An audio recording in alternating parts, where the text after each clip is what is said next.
Gloire à Dieu, alléluia, que le Seigneur, notre Dieu, nous bénisse et qu'il nous fortifie, et qu'il nous garde dans le creux de ses mains. Prions le Seigneur. Notre Dieu, notre Père, nous voulons te dire merci de nous donner l'occasion et l'opportunité d'entendre ta parole et de nous encourager davantage, Seigneur notre Dieu, dans la marche.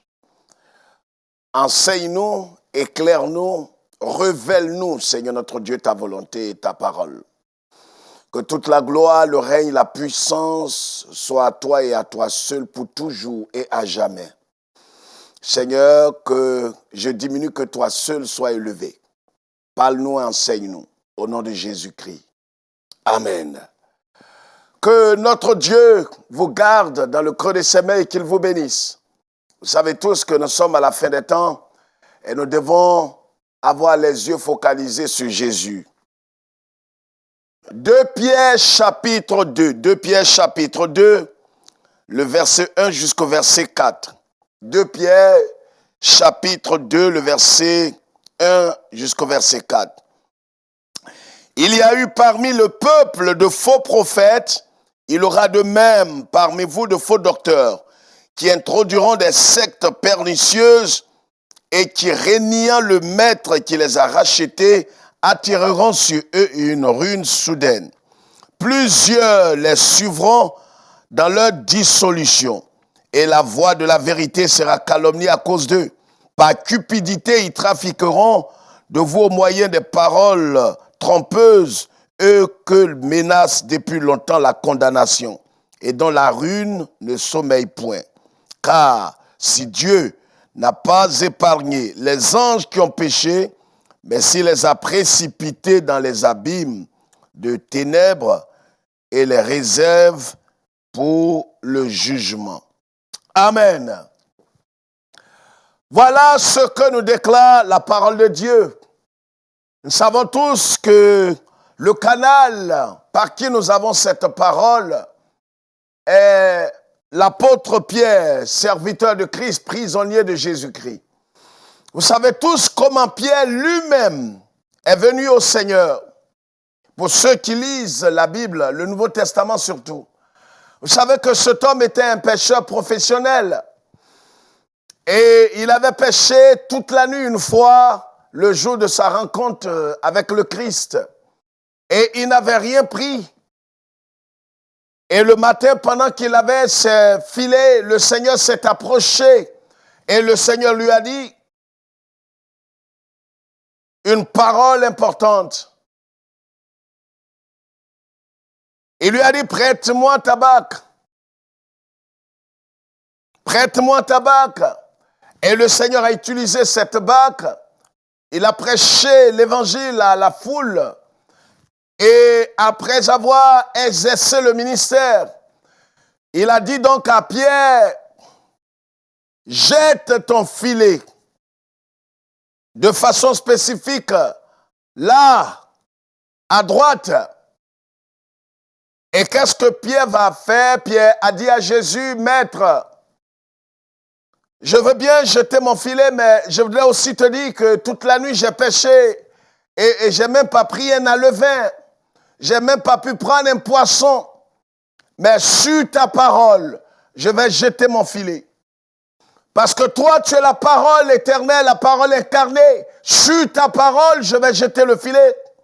Parce que je suis certain que tu es le créateur du ciel et de la terre. Et comme les poissons sont des créatures, alors je vais jeter mon filet sur la base de ta parole. Et la Bible dit, c'est ce que Pierre a fait. Et quand Pierre a jeté le filet, miraculeusement, il a pêché un grand nombre de poissons. Il s'est jeté devant le Seigneur. Il a dit, éloigne-toi de moi, je ne suis qu'un pêcheur. Et Jésus lui a dit, lève-toi, tu es pardonné. Désormais, tu seras un pêcheur d'hommes. un pêcheur d'hommes. Voilà comment est partie l'histoire de Pierre. Mais des années plus tard, qu'est-ce qui va se passer quand le Seigneur va se mettre à leur enseigner la parole de Dieu et va leur dire les événements à venir, que lui, Jésus, est venu pour mourir pour nous. Il est venu donner sa vie comme une rançon pour que plusieurs soient sauvés, que l'humanité tout entière soit sauvée, pour racheter l'homme de la vaine manière de vivre. Alors Pierre dira, j'irai avec toi, je vais mourir avec toi. Vous savez, cet homme qui écrit cette parole, cet épître, est un homme d'expérience. Il sait de quoi il parle et il sait d'où il vient. Pierre ne savait pas ce qu'il disait à cette époque. Il n'a pas mesuré véritablement la grandeur de ses propos. Il va régner le Seigneur va lui accorder une grâce particulière, il va revenir au Seigneur. Et c'est lui qui affermit maintenant, étant affermi, comme le Seigneur lui a dit, quand il sera affermi donc les autres. C'est ce pied-là qui est parti de rien du tout, qui a eu des hauts et des bas, qui a été perturbé dans sa communion, dans sa croissance. C'est ce pied qui était immature, ce pied qui avait régné Jésus. C'est ce pied qui parle par l'Esprit de Dieu. Il dit, il y a eu parmi le peuple des faux prophètes. Et il est certain par le Saint-Esprit qu'il aura des faux docteurs, des faux enseignants. Dans le peuple de Dieu, de notre génération, bien-aimés, frères et sœurs, cette parole est à prendre au sérieux parce que nous sommes véritablement à la fin des temps. L'âge que certains historiens ou théologiens ont appelé l'âge de l'Odyssée, l'âge de la grande compromission, l'âge de la grande séduction, de la grande hérésie, où toutes les abominations vont être révélées. Et l'apôtre, par le Saint-Esprit, dit, il y a eu des faux prophètes, il y a eu des faux messagers parmi le peuple. Et il est certain qu'il en aura d'autres dans notre génération, des faux docteurs, des faux enseignants de la parole de Dieu. Frères et sœurs, pourquoi est-ce que nous devons ouvrir les yeux et nous devons prendre garde? Et le Seigneur a dit, prenez garde à vous-même que personne ne vous séduise. Nous sommes dans cet âge et tout véritable serviteur de Dieu chrétien doit ouvrir ses yeux, prendre garde à lui-même. Regardez tout ce qui se passe. La Bible, la parole de Dieu, les prophéties sont en train de s'accomplir sous nos yeux et dans notre âge. On voit toutes sortes d'hérésies, toutes sortes de faux prophètes. Et Pierre a dit ici, et parmi vous de faux docteurs qui introduiront des sectes pernicieuses et qui, régnant le maître qui les a rachetés, attireront sur eux une ruine soudaine. Bien-aimés, il y a des choses qui caractérisent ces faux messagers. C'est pourquoi le thème que je voudrais donner à ce message par la grâce de Dieu est intitulé « Ne suivez pas les charlatans de l'Évangile ». Ne suivez pas les charlatans de l'Évangile. Vous savez, un charlatan, c'est celui qui prétend avoir toutes les solutions. Un charlatan, c'est un magicien. Un charlatan, c'est celui qu'on consulte dans le but d'avoir des solutions, d'avoir gain de cause, d'avoir un résultat. Les chamans, comme on les appelle, les féticheurs, les charlatans, malheureusement parmi nous, et depuis le temps des apôtres, il y avait aussi des charlatans de l'Évangile, des gens qui ont utilisé l'Évangile pas de la bonne manière, mais qui l'ont utilisé, qui l'utilisent à des fins qui n'honorent pas Dieu, à des fins uniques. Ils ont un calendrier caché, ils ont un agenda caché, comme disent les politiciens. Ne suivez pas les charlatans de l'Évangile. Ils pullulent partout dans le monde entier, en Afrique, en Europe, en Asie, aux États-Unis. Partout, dans tous les milieux, il y a ces charlatans qui vous proposent toutes sortes de choses à travers la Bible. Ils vous diront, venez à nous, venez, vous allez avoir toutes sortes de solutions. Venez, vous allez connaître le bonheur, vous allez connaître la richesse, la fortune. Venez, je vais vous donner quelque chose. C'est des charlatans. C'est des gens qui prétendent avoir la solution à tout, mais qui ne vous présenteront jamais Christ. Ils ne vous présenteront pas l'évangile vrai. Ils vous présenteront un évangile falsifié, un évangile tronqué, un évangile dilué, un évangile maçonnique, un évangile des New Age, qui parle de tout, mais qui ne parle pas de l'œuvre de la croix. Ne suivez pas les charlatans de l'évangile. Des gens qui vont vous promettre le ciel et la terre. Ils sont caractérisés par des signes importants. La première chose que je voulais souligner ici, à travers ce texte, ils propagent des fausses doctrines ou des hérésies. Vous comprenez, ces charlatans de l'évangile, pourquoi nous ne devons pas les suivre? Parce qu'ils propagent des hérésies. C'est ce que l'apôtre Pierre dit ici. Il aura de faux, même parmi vous, de faux docteurs qui introduiront des sectes pernicieuses et qui régnant le maître qui les a rachetés. Vous comprenez? Ils introduiront des sectes pernicieuses. Une secte, c'est un groupement de personnes, un mouvement. Et dans le contexte biblique, une secte, c'est un mouvement ou un groupe de personnes détachées de la racine pour former un autre groupe peut-être hybride, mais qui n'a pas véritablement la vérité, qui n'a pas l'originalité de la chose. C'est une secte. Ces commerçants de l'évangile, ces charlatans, ils introduisent des hérésies, ils propagent des hérésies et des fausses doctrines. Ils vont vous enseigner des mensonges. Ils vont vous dire des choses qui n'ont rien à voir avec l'Écriture et Jésus et sa parole.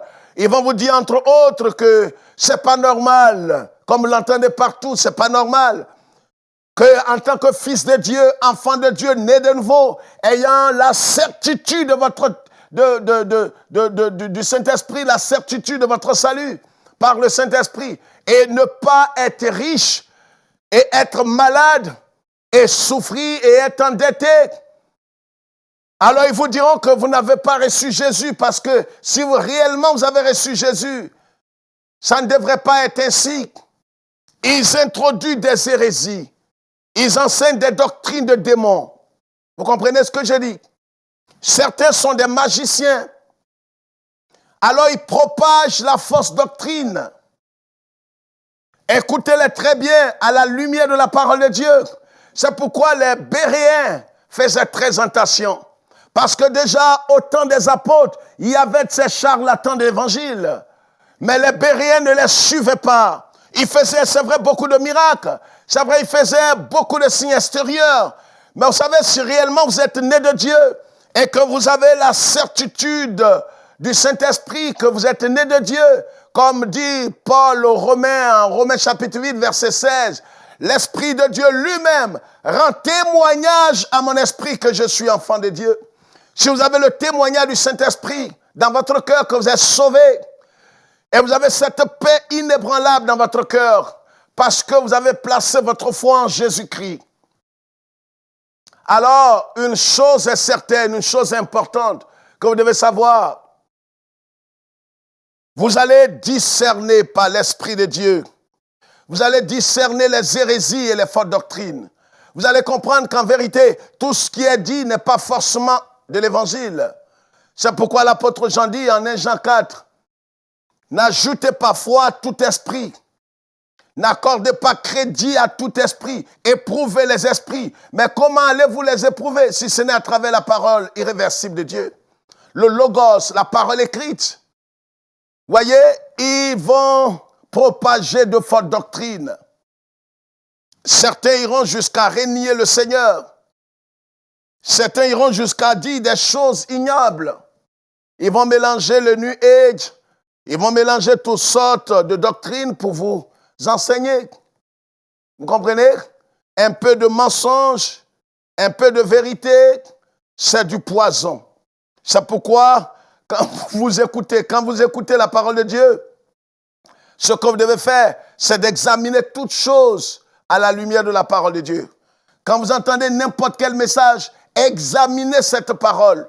Peu importe le canal qui vous enseigne, peu importe le messager, peu importe le titre qu'il peut porter, examinez ce qu'il dit, peu importe la doctrine qu'il est en train de souligner ou le diplôme même qu'il prétend avoir. Examinez tout à la lumière de la parole écrite. Vous comprenez? Pas forcément à la lumière de vos statuts et règlements intérieurs, c'est bien, mais plus que cela, à la lumière de la parole de Dieu. La première chose, c'est qu'il propage des fausses doctrines. Il propage des hérésies. Oh, c'est des gens qui vont relativiser tout. Ils vous diront, en ce qui concerne la vie conjugale, la vie de famille ou le mariage, ils vous diront que c'est vrai, je suis à mon 4e mariage, mais c'est par la grâce que je suis sauvé. Vous comprenez?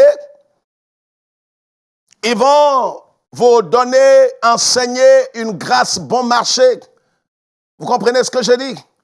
Une grâce bon marché, un salut bon marché. Ils vous diront que ce n'est pas par la loi, ce n'est pas par la force, c'est vrai.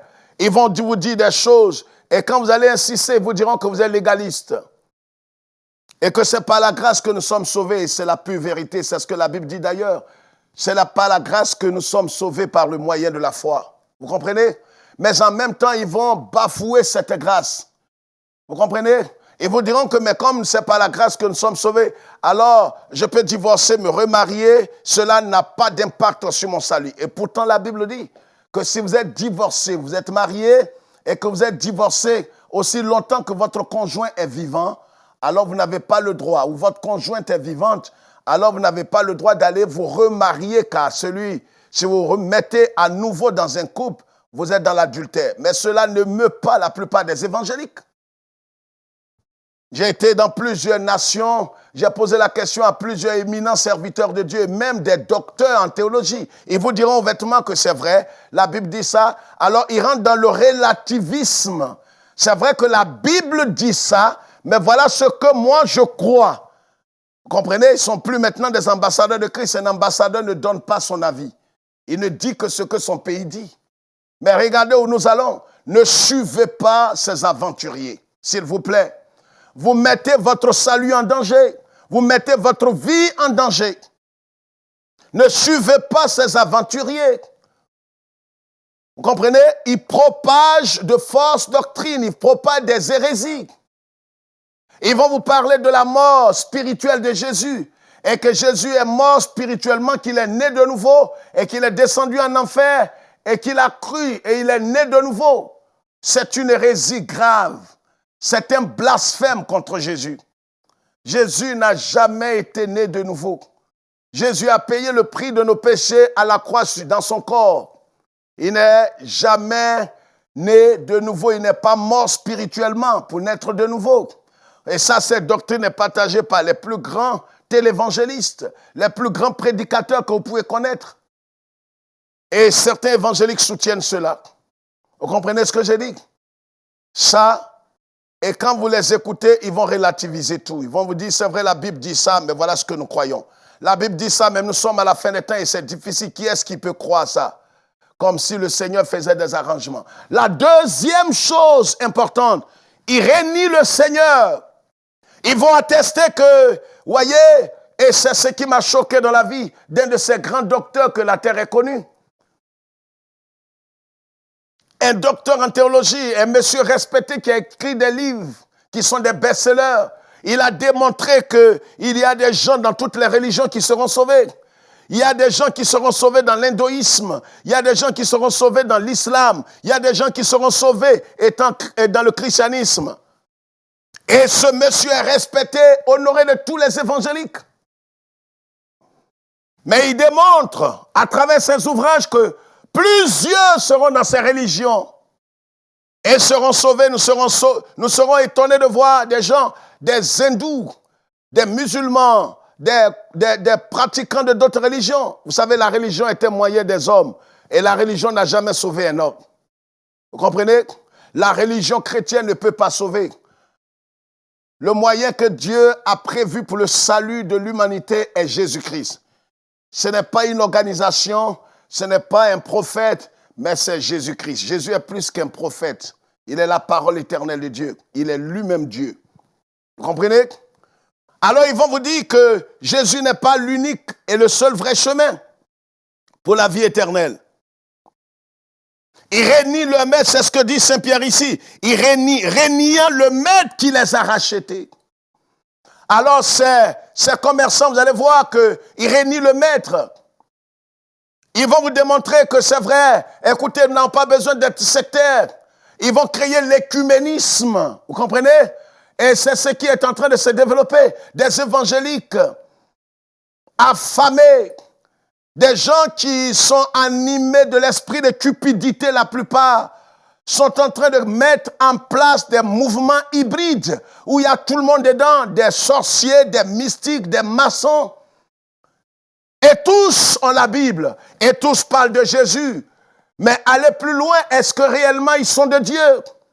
Ils professent Christ, mais ils renient ce qui fait la force. Ils appellent ça des organisations. Ils vous diront, mettons nos doctrines de côté. Mais comment un homme intelligent peut-il mettre la doctrine de côté?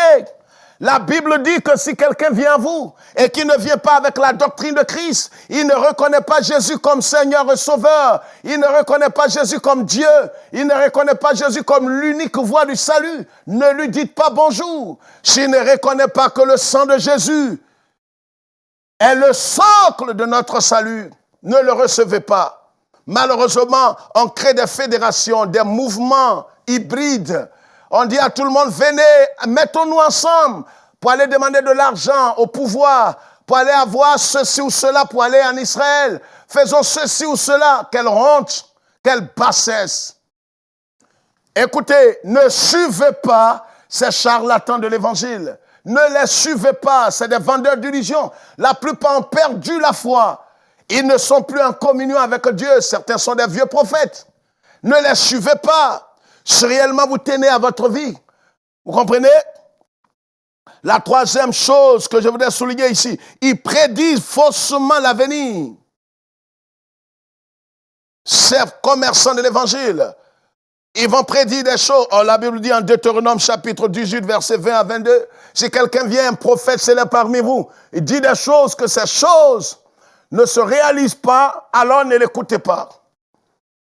Mais faites très attention, des gens peuvent dire des choses qui se réalisent, mais ça ne veut pas dire qu'ils sont de Dieu. Allez plus loin, examinez leur vie et la totalité de leur message. Regardez l'éthique, regardez la vie qu'ils mènent et regardez l'ensemble de leur message. La quatrième chose, ils pratiquent et tolèrent le péché. Vous comprenez? Jude nous le dit clairement ici. Jude 18. Nous lisons à partir du verset 18. Et vous disait qu'au dernier temps, il y aurait des moqueurs marchant selon leur convoitise impie. Ce sont ceux qui provoquent des divisions, hommes sensuels n'ayant pas l'esprit. Vous comprenez? Hommes sensuels n'ayant pas l'esprit pour vous, bien-aimés, vous édifiant vous-même sur votre très sainte foi et priant par le Saint-Esprit. Ils pratiquent le péché et tolèrent le péché.